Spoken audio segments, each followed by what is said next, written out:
2026 সালের এসএসসি ও সমমানের পরীক্ষার ফল প্রকাশ করা হয়েছে। আজ সোমবার 10 আগস্ট সকাল 10টায় একযোগে দেশের সব শিক্ষা বোর্ডের ফল প্রকাশ করা হয়। এবছর পাশের হার ৬২.25%। জিপিএ পাস পেয়েছে 1,16,676 জন।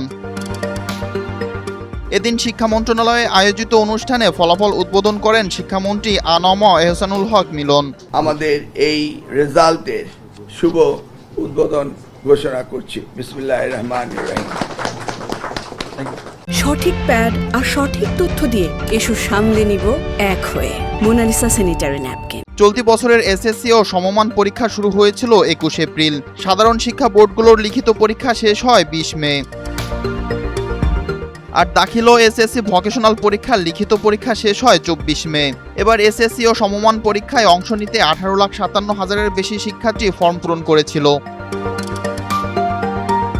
এর মধ্যে সাধারণ 9টি শিক্ষা বোর্ডের অধীনে এসএসসি পরীক্ষায় অংশ নেয় 14,18,398 শিক্ষার্থী।